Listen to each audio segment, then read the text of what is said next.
So hello everyone. स्वागत है आप सभी का हमारे चैनल सरकारी सफ़र में। आज हमारा जीके का प्रैक्टिस सेट नंबर 7 है, जो आपके एसएससी सीजीएल को टारगेट करके बनाया गया है।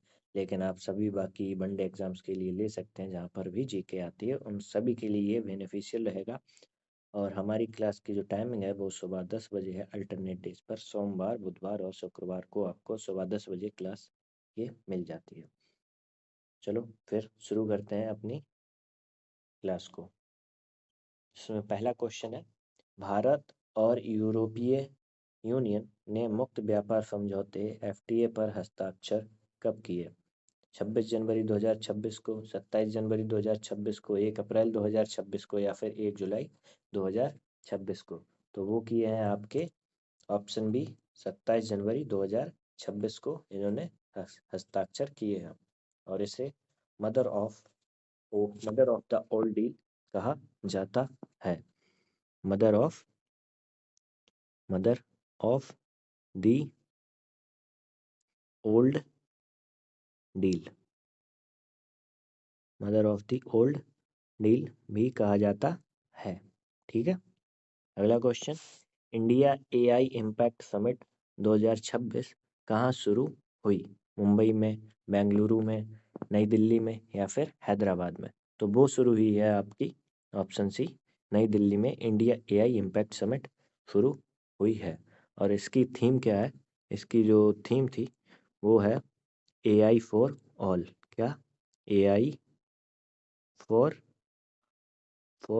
ऑल इसकी थीम रखी गई है। ठीक है। अगला क्वेश्चन, विंटर ओलंपिक 2026 की पॉइंट टेबल में किसने टॉप किया है? इटली ने, नॉर्वे ने, भारत ने, यूएसए ने? तो इसमें जो टॉप किया है वो आपके नॉर्वे पहले स्थान पर रही है। और हमारा जो भारत है ना, इसमें उसे 0 पदक मिले हैं। भारत को इसमें 0 पदक मिले हैं। और ये आयोजित कहाँ किया गया था? ये आपके इटली में आयोजित किया गया था। आयोजित आपके इटली में किया गया था। और नॉर्वे इसमें टॉप पर रहा है। ठीक है। अगला क्वेश्चन, भारत में राष्ट्रीय स्टार्टअप दिवस, नेशनल स्टार्टअप डे कब मनाया जाता है? 12 जनवरी को, 16 जनवरी को, 28 फरवरी को या फिर 24 अप्रैल को? तो ये मनाया जाता है आपका ऑप्शन बी 16 जनवरी को। ठीक है। और आपका 12 जनवरी को क्या मनाया जाता है? वो आपका मनाया जाता है युवा दिवस। क्या मनाया जाता है? आपका युवा दिवस 12 जनवरी को मनाया जाता है। केंद्रीय चमड़ा अनुसंधान संस्थान, सेंट्रल लेदर रिसर्च इंस्टीट्यूट कहाँ स्थित है? चेन्नई में, लखनऊ में, कानपुर में, पुणे में? तो ये आपका स्थित हो जाएगा ऑप्शन ए, चेन्नई में आपका चमड़ा अनुसंधान संस्थान केंद्र स्थित है। ठीक है। अगला क्वेश्चन, अंतर्राष्ट्रीय समुद्री संगठन का मुख्यालय कहाँ स्थित है? जिनेवा में, पेरिस में, लंदन में या फिर वियना में? तो ये आपका स्थित हो जाएगा कहाँ पर? लंदन में ये आपका स्थित हो जाएगा। अगला क्वेश्चन, बागेश्वरी कमर किस वाद्य यंत्र को बजाने के लिए एक प्रसिद्ध महिला वादक मानी जाती है? शहनाई को, बांसुरी को, पखावज को या फिर सरोद को? तो ये बागेश्वरी कमर आपकी शहनाई बजाती थी। और आपकी जो बांसुरी थी वो अन्नपूर्णा देवी, ठीक है, वो सॉरी वो आपकी सुरबहार बजाती थी। ठीक है। अगला क्वेश्चन, विश्व कैंसर दिवस, वर्ल्ड कैंसर डे हर साल किस दिन मनाया जाता है? 4 फरवरी को, 24 मार्च को, 8 मई को या फिर 1 जुलाई को? तो विश्व कैंसर दिवस आपका 4 फरवरी को मनाया जाता है। ठीक है।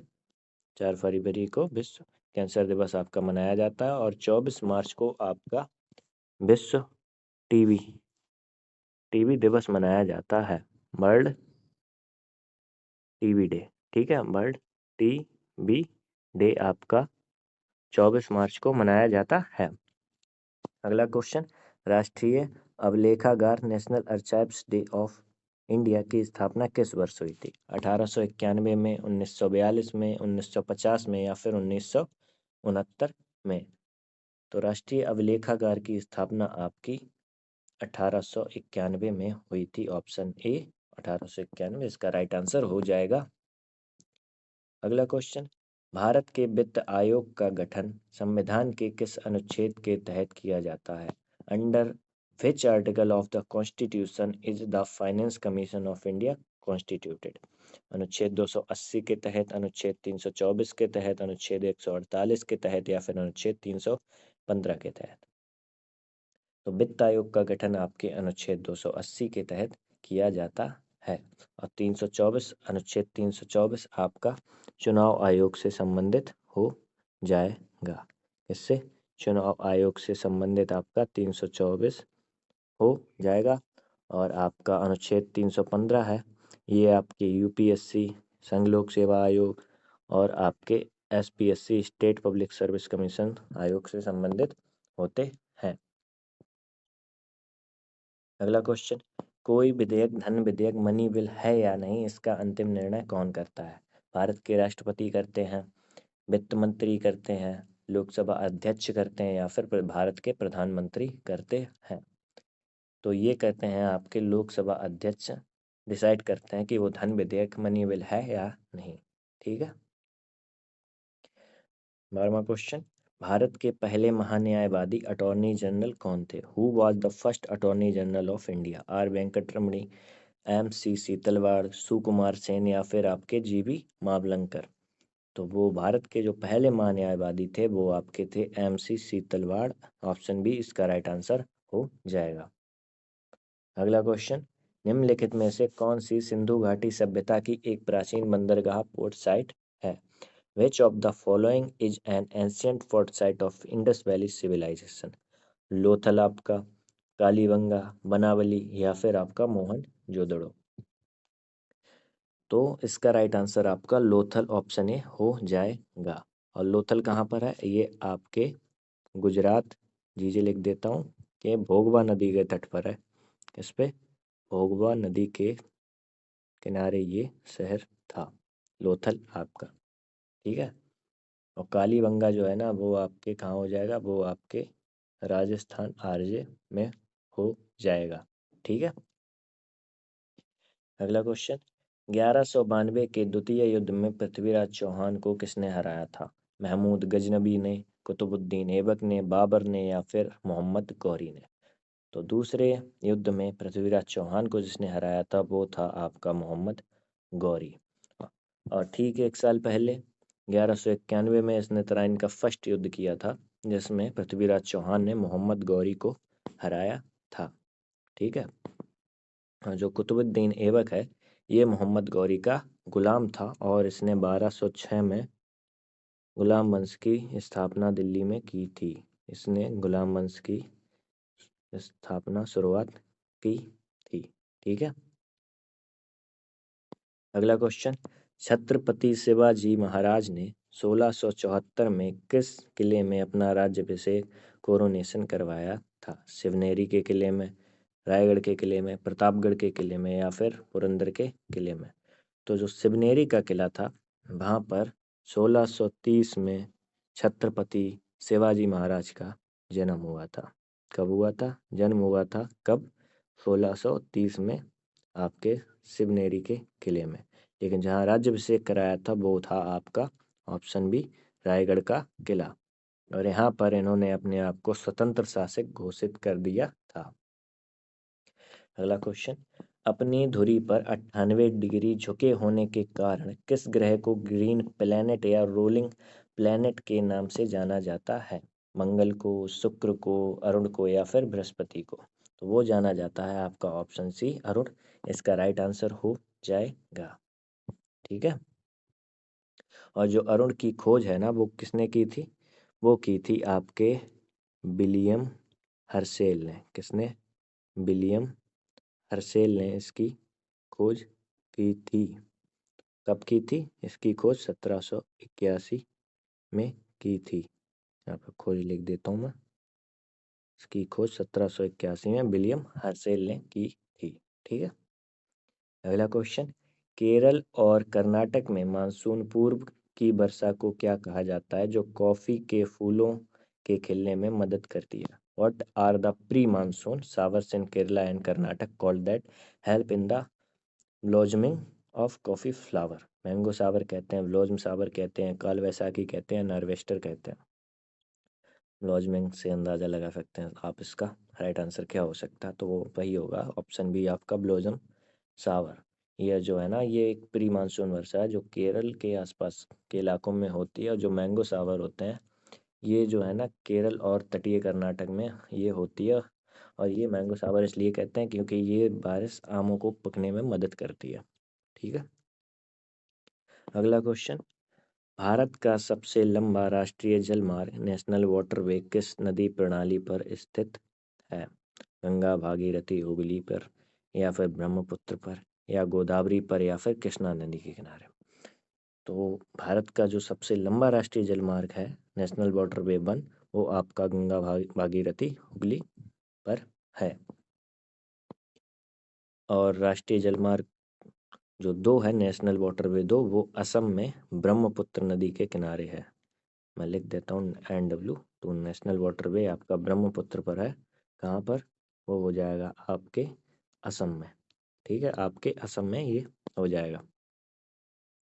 अगला क्वेश्चन, भारत में स्वतंत्रता से पहले अनौपचारिक रूप से पहली बार गरीबी रेखा प्यूबर्टी लाइन का आकलन किसने किया था? महात्मा गांधी ने किया था, सुभाष चंद्र बोस ने, दादा भाई नेहरू ने, या फिर आपके जवाहरलाल नेहरू ने?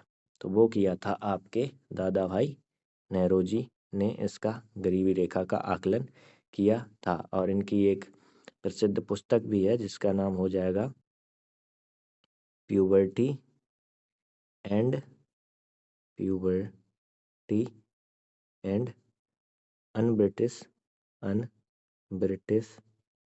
रूल। इनकी प्रसिद्ध पुस्तक है ये, इसे भी आप ध्यान रखेंगे, अनब्रिटिश रूल इन इंडिया। ठीक है, सकल घरेलू उत्पाद GDP में क्या जोड़ने पर सकल राष्ट्रीय उत्पाद GNP प्राप्त होता है? What is added to gross domestic product to get gross national product? मूल्य ह्रास को, या फिर शुद्ध अप्रत्यक्ष कर को, या फिर विदेश से शुद्ध कारक आय को, या फिर सब्सिडी को? तो इसमें जो है ना ऑप्शन सी विदेश से शुद्ध कारक आय इसका राइट आंसर हो जाएगा। अगला क्वेश्चन, भारत में उपभोक्ता मूल्य सूचकांक CPI की गणना किस संस्था द्वारा की जाती है? आर्थिक सलाहकार कार्यालय द्वारा, भारतीय रिजर्व बैंक के द्वारा, या राष्ट्रीय सांख्यिकी कार्यालय NSO द्वारा, या फिर वित्त मंत्रालय द्वारा? तो इसका जो राइट आंसर होगा, उपभोक्ता मूल्य सूचकांक CPI की गणना जो करता है वो करता है आपका राष्ट्रीय सांख्यिकी कार्यक्रम NSO कार्यालय NSO। ठीक है, अगला क्वेश्चन, फ्लेमिंग के बाएं हाथ का नियम, फ्लेमिंग्स लेफ्ट हैंड रूल, क्या ज्ञात करने के लिए प्रयोग किया जाता है? प्रेरित धारा की दिशा, चुंबकीय क्षेत्र की दिशा, धारावाही चालक पर लगने वाले बल की दिशा, या फिर विद्युत विभव की? तो जो प्रेरित धारा की दिशा होती है इसे फ्लेमिंग के दाएं हाथ का नियम कहते हैं। क्या कहते हैं इसे? राइट हैंड रूल ये है फ्लेमिंग का राइट हैंड रूल। ठीक है, राइट हैंड रूल आपका प्रेरित धारा की दिशा हो जाएगी। ठीक, फ्लेमिंग के राइट हैंड का नियम। और जो लेफ्ट हैंड का नियम होगा वो होगा आपका धारावाही चालक पर लगने वाले बल की दिशा में। ठीक है, और इस नियम में जो है ना जो अंगूठा थंब होता है वो बल की दिशा की ओर इशारा करता है। ठीक है, इसका मतलब होता है कि लेफ्ट हैंड बल लगाता है। ठीक, अगला क्वेश्चन, रदरफोर्ड ने अपने अल्फा कण प्रकीर्णन प्रयोग के लिए किस धातु की पन्नी फॉइल का उपयोग किया था? सिल्वर का, एल्यूमिनियम का, गोल्ड का, या फिर कॉपर का? तो इन्होंने प्रयोग किया था आपके गोल्ड, सोने का। वो क्यों किया था? क्योंकि सोना बहुत अधिक आघातवर्ध होता है, जिससे इसकी बहुत पतली चादरें बनाई जा सकती हैं। ठीक है, और जो एल्यूमिनियम होता है आपका थर्माइट रिएक्शन में रेलवे ट्रैक को जोड़ने का काम करता है, जो आपका एल्यूमिनियम होता है। ठीक है, अगला क्वेश्चन, रक्तचाप ब्लड प्रेशर मापने के लिए किस उपकरण का उपयोग किया जाता है? Which instrument is use to measure blood pressure? Stethoscope, sphygmomanometer, barometer या फिर आपका थर्मामीटर। तो रक्तचाप ब्लड प्रेशर को मापने के लिए आपके ऑप्शन बी स्फिग्मो मैनोमीटर का उपयोग किया जाता है। और जो स्वस्थ मनुष्य का सामान्य रक्तचाप होता है, सामान्य रक्तचाप, सामान्य जो ब्लड प्रेशर बीपी होता है वो आपका कितना होता है, वो होता है वन सॉरी वो होता है आपका 120/80 mm Hg, ठीक है, आपका होता है। और जो आपका स्टेथोस्कोप होता है ये आपके किस लिए होता है, ये आपकी हृदय की धड़कन हार्ट बीट मापने के लिए इसका उपयोग किया जाता है। ठीक है,